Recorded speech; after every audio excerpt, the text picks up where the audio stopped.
കേട്ടുകേൾവി മാത്രമുള്ള ദിവികാരുണ്യത്തിന്റെ സന്നിധിയിൽ എന്റെ ഈശോയെ ഞാൻ കാണുന്നത് വരെ ഞാൻ ഇതൊന്നും വിശ്വസിച്ചു.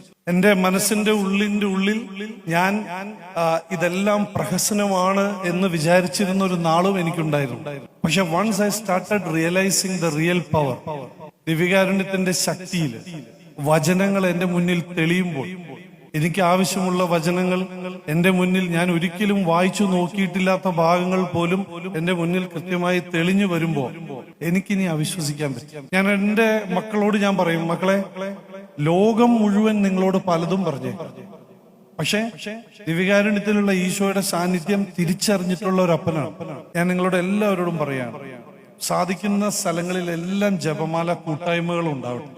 അവര് പള്ളിയിൽ വന്നിരുന്ന് 1, 2, 3 പേരാണെങ്കിലും കുടുംബങ്ങളിൽ ജപമാല കൂട്ടായ്മകൾ വരട്ടെ. കാരണം അതിന്റെ ഒരു ശക്തി സഭയ്ക്ക് ചെറുതല്ല.